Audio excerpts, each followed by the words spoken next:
Welcome to AKS நாட்டுக்கோழி form. இந்த வீடியோவில் காண இருப்பது சோனாலி கோழி வந்து அதிகமான லாபம் தரும்னு சொல்லிட்டு நாங்கள் டைட்டில் வச்சுருக்கேன். அது எந்த ரீசன் பார்த்தீங்கன்னா, சோனாலி கோழி வளர்க்குறது ரொம்ப எளிமையாக தான் இருக்குது.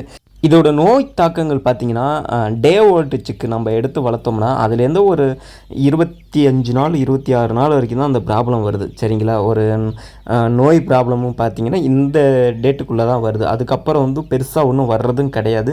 நம்ம சரியாக எடுக்கக்கூடிய F1 ஐபிடி லசோட்டா மேரெக்ஸ் இதெல்லாம் நம்ம எடுத்துட்டோம்னா எந்த ஒரு பயமும் கிடையாது. சரிங்களா? 1 மந்த்துக்கு அப்புறம் வந்து தைரியமாக அந்த வந்து நம்ம நல்லாவே வளர்த்துக்கலாம். ஸோ எந்த தீவனம் வேணாலும் கொடுக்கலாம், எந்த ஒரு பிரச்சனையும் கிடையாது. நான் எந்த தீவனம் வேணாலும் கொடுக்கலாம்னு பார்த்தோன்னா, முட்டைக்கோழிக்கு வந்து பிராய்லர் தீவனம் வந்து நிறைய பேர் யூஸ் பண்ணலாமான்னு கேட்குறாங்க. பட் முட்டைக்கோழிக்கு வந்து பிராய்லர் தீவனம் யூஸ் பண்ணோம்னா வெயிட்டு ஏறுதோ தெரியும், அது எனக்கு சம்திங் தெரியல. ஆனால் கொழுப்புகள் வந்து வந்துருச்சுன்னா திரும்ப அது முட்டை விடும் போது அதிகமான ஒரு பிரச்சனை வந்து சந்திக்குது. அதனால் வந்து பிராய்லர் தீவனம் எடுக்கிறது கொஞ்சம் தவிர்த்துக்கலாம். அதே இல்லாமல் வந்து நம்ம நாட்டுக்கோழி ஸ்டார்டர் ஃபினிக்ஸர் இதோ கூட கொடுத்தா ஓரளவுக்கு கண்ட்ரோலு. இதெல்லாம் வேண்டாம், எனக்கு வந்து முட்டைக்குன்னு ஏதாச்சும் தீவனம் இருக்கான்னு பார்த்தீங்கன்னா, கண்டிப்பாக லேயர் டிசீஸ் ஸ்டார்ட் இருக்குது, லேயர் ஸ்டார்ட் இருக்குது, லேயர் ஃபினிக்ஸர் இருக்குது, லேயர் குரோயர் இருக்குது, லேயர் மேக்ஸ் இருக்குது. சரிங்களா? இந்த பருவத்துக்கு தகுந்த மாதிரி கூட நம்ம அந்த தீவனங்களை எடுத்து கொடுக்கும்போது பார்த்திங்கன்னா கரெக்டான அந்த முட்டை விட பருவத்துக்கு அந்த நேரத்துக்கு வரும்போது கரெக்டாக முட்டை விடுது. ஸோ எந்த ஒரு பிரச்சனையுமே வர்றது கிடையாது. மேக்ஸிமம் எல்லா பேரும் வந்து கேட்குறது பார்த்திங்கன்னா, கோழி வந்து அதிகமாக முட்டை ஒரு ஆண்டுக்கு எத்தனை முட்டை விடுன்னு சொல்கிறாங்க. ஸோ ஒவ்வொரு இடத்துலையும் நம்ம வளர்க்குறத பொறுத்து தான் இருக்குது. 240 முட்டை விடுன்னு சொல்லியிருக்காங்க. பட் நாங்கள் வளர்த்துன்னு பார்த்திங்கன்னா ஒரு அளவுக்கு விடுது. சரிங்களா? 200 தாண்டி வருது.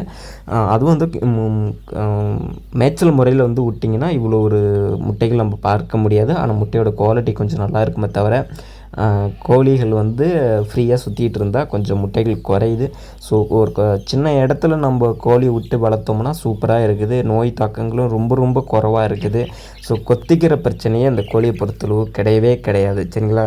ஏன்னா இப்போ அசில் கிராஸு சில கோழிகள்லாம் பார்த்திங்கன்னா ரொம்ப வந்து கொத்திக்கும். நம்ம இந்த மாதிரி நெருக்கமாக நிற்க விட முடியாது. ஆனால் இங்கே நீங்களே பார்த்துக்கலாம், தீவனமே நம்ம போடலான்னாலும் அது ஏதோ ஒன்று சிரிச்சுட்டு தான் நிற்கணுமோ, ஒன்று ஃபைட்டிங்கே இதில் வர்றதே கிடையாது. ஃபைட்டுங்கிற பிரச்சனையே இங்கே கிடையாது. சரிங்களா?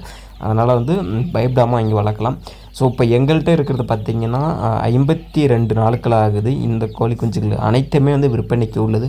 மொத்த குவான்டிட்டி இப்போ எங்கள்கிட்ட இருக்குது பார்த்திங்கன்னா 100 இருக்குது. சரிங்களா? 100ல் வந்து ஒரு 15 சேவல் தான் மேக்ஸிமாகவே இருக்குது.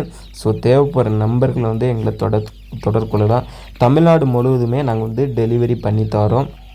கேஷ் ஆன் டெலிவரி தான் கண்டிப்பாக. அப்புறம் வந்து பார்த்திங்கன்னா, எந்த டீட்டெயிலாக இருந்தாலும் எங்களை உடனே கால் பண்ணி கேட்டுக்கலாம். ஸோ எந்த நேரத்துக்கு என்ன தீவனம் கொடுக்கணும், என்ன மெடிசன் கொடுக்கணும், அது எந்த டைம் இருந்தாலும் எங்களுக்கு கால் பண்ணி கேட்டுக்கலாம். சிலப்போ எங்களுக்கு வந்து ஃபோன் பண்ணும்போது எனக்கு ஃபோன் கிடைக்கல அப்படின்னா நீங்கள் வாட்ஸ்அப்பில் மெசேஜ் போடுங்க. ஏன்னா இது பிஎஸ்எல் நம்பர், சில டைம் எடுக்கும், சில டைம் எடுக்காது. அதனால தான் நான் முன்னாடியே முன்னெச்சரிக்கையாக நான் சொல்லிடுறேன். சரிங்களா?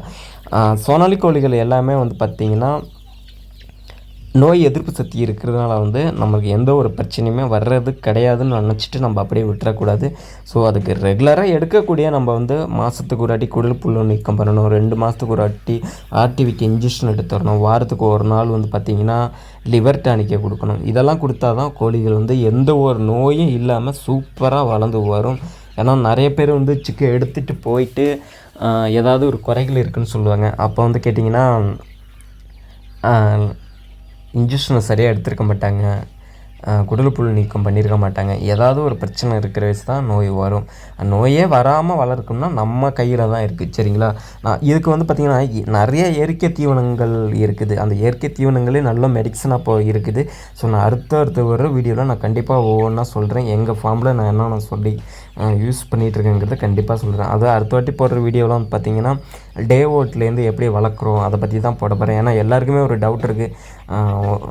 என்கிட்ட கால் பண்ணி கேட்குறதுனா நீங்கள் டே ஓட்லேருந்து நீங்கள் என்னென்ன மெடிசன் யூஸ் பண்ணுறீங்க அப்படின்னு.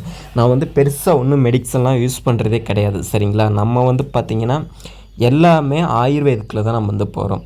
ஸோ நிறையா வந்து ஆங்கில மருந்து கொடுத்தோம்னா கோழியோட வளர்ச்சிகள் வந்து கம்மியாகுது. அதனால் வந்து இயற்கை மருத்துவம் வந்து நம்ம யூஸ் பண்ண பார்த்தோம்னா சரி டக்குன்னு வெயிட்டும் வருது.